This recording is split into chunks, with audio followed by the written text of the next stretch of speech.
Hi everyone, internal video today, a review of Beckhoff Türkiye's virtual training. I've been given access by Fatih in Turkey, and so far so good. I've just powered this thing up and I thought let's just do a discovery video so you can explore it at the same time that I do. So what they've done is they actually dropped me an email this morning saying could you please have a little look and review it and see what you think. And so far so good. I'm liking this concept, and I'm hoping that they've used some techniques, things like the EtherCAT simulation, which will be ideal. If they've based this model on EtherCAT simulation, hats off to them. That is a really, really good use of this, and it's very extendable as well. I really like the way this is going. There is definitely some ideas and suggestions that are coming up already, where you think, wow. They've given us a page. I mean, this is just reaction. This is what I found so far. I could be completely wrong, but so far so good. What they're showing here is an actual web page, which is being served live to me via a virtual machine, or via a virtual machine. It could be a real machine. I don't know. It doesn't really matter. And what they're showing here is that they've got a CX and they've got some I/O. I've actually got the ability to switch this I/O as well. So they're simulating the real world. Some analog channels and some analog outputs, and also little EP terminal as well. That's number one. So they've given us a page that mimics our hardware. Next, they have given me access to this remote desktop machine. So they've allowed me onto here. This thing here has TwinCAT XAE installed, and I'm just going to give it a go. I'm expecting for good things. Let me just have a quick look. So I'm just going to start a brand new project and see what we find. So I'm just going to call this demo. Hey, our keyboards are so that's one thing I will report back is everyone has a slightly different keyboard. So that's okay. I'm just going to go demo instead. That'll do.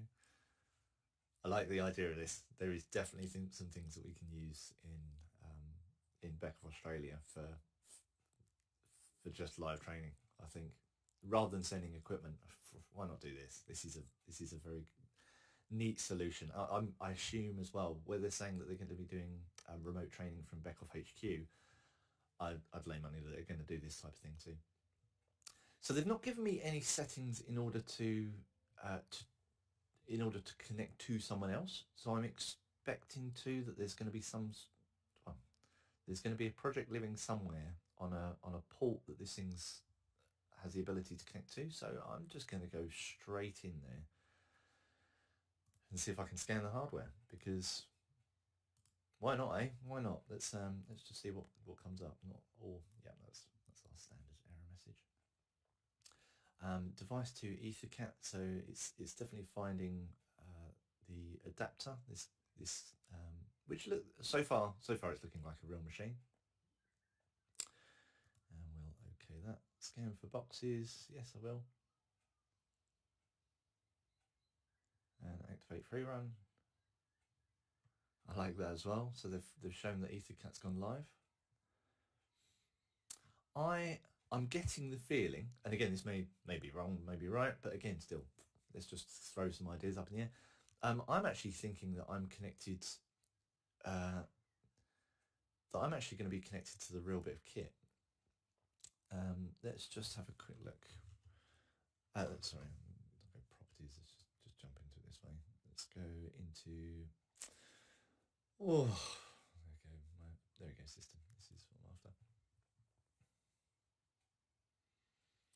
So what are we? What are we? Enterprise. I'm just looking for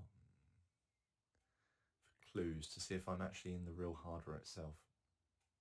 Again, it doesn't really matter. It doesn't really matter at the moment. So I'm just going to have a quick look into licenses as well. Let's just see what's available. Just go in, just randomly exploring. Let's just unpin this. TCIO is valid. Okay, and it's a performance class 50. Yeah, they've actually given me access into in other words, I'm remote desktoping into a live bit of kit, and this live bit of kit has actually got I/O attached to it. This, on the other hand, so there's definitely something else going on. because I don't know, again, let's think. Because they've definitely got a project up and running that's being served out, and active servers.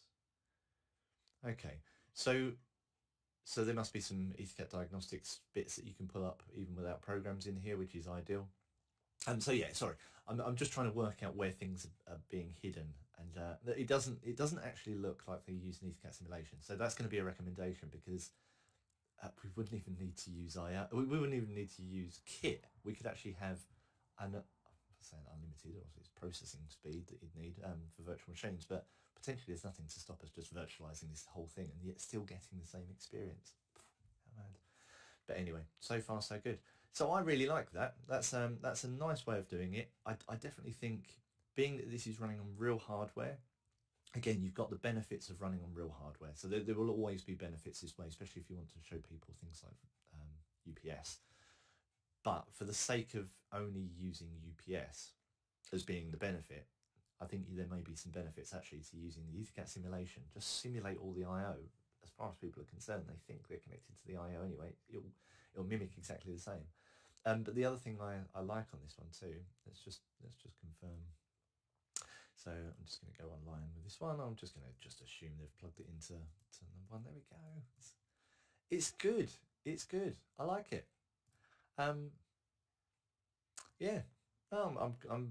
I'm impressed. I think I'm keen to see if my assumptions are correct, because yeah, I've got this feeling it's real hardware. If it's not real hardware, hats off to them too. That's really good, because let's think, could it not be real hardware? Let's think.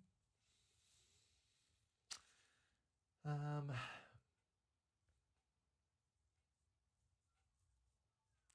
Could I mimic it? Because they're in a TwinCat IPC already. By the look of it, they're using, I mean, this is obviously not really relevant for the video, but still, this is a reaction video. Let me just open up the network settings, because I just want to see what network ports are available. So change adapter options. The same, we're plugged into Ethernet 2. So the 3 Ethernet ports, what you would expect to find on here. So I believe I am actually connected into real hardware, which is totally fine. I mean, if you're giving someone the ability to play with an IPC with some I/O, and you're getting live reporting in this way, that's great. Go for it. That allows people to then test out what they've done. You could even have motors in here, that type of thing.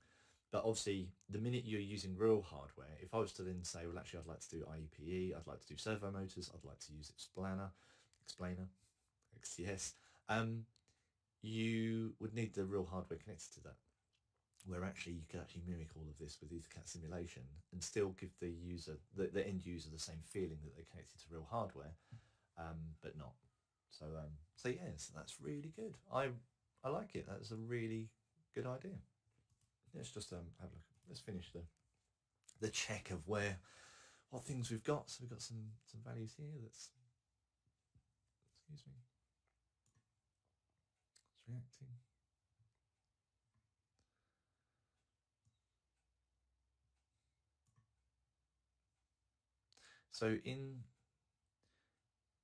So the sweep of this thing, this kind of makes me feel. Kind of makes me feel that the HMI itself is providing these values at a certain ramped, so it's bringing these values down in more of a curve, rather than just giving you instantaneous values. So again, either either, it really doesn't matter. It's whatever you want to simulate at the end of the day, or whatever you want to use, not simulate. And let's have a little look at the analog output channel. So analog output, let's just write a value into here. Value wise, let's go for something. 1000. Yeah, there we go. Getting some voltage out. So there's been some auto scaling of this for us. So the value of 2000 is quite equivalent of 0.61 volts. Totally fine. That's awesome. Yeah, and then the EP terminal, what have we got on there? So that looks to be, again, it looks to be a real value. And hats off as well if they've fooled me into thinking this is real kit when it's not. Great, that's a really clever thing. I like it. That's what we like. So they're looking at 30.9 degrees temperature-wise, which is it's a lovely temperature at the moment. That's, if that's inside their office, obviously they're going to be cooking. So hopefully that's an outside temperature.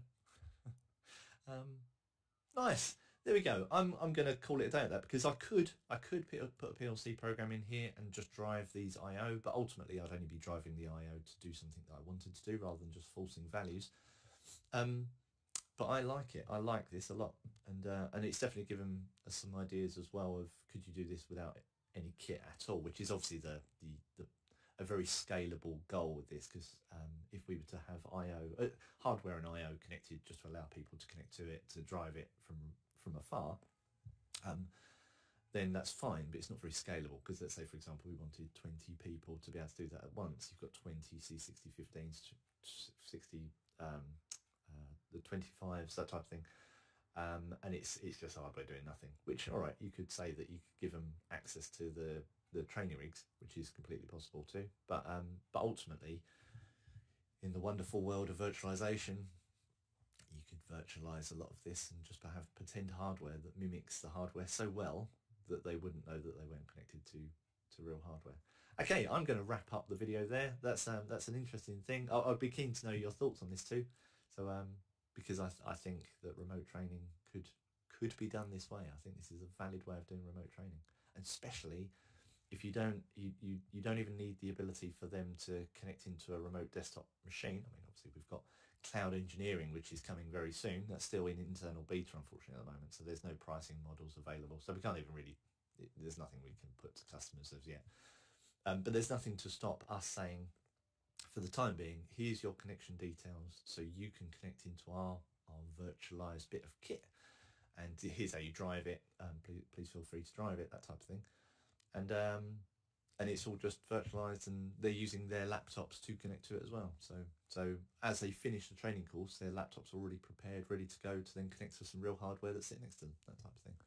Lovely. All right, I'm rambling now. I'll call it a day. I'll send this to you all, and yeah, keen for your thoughts.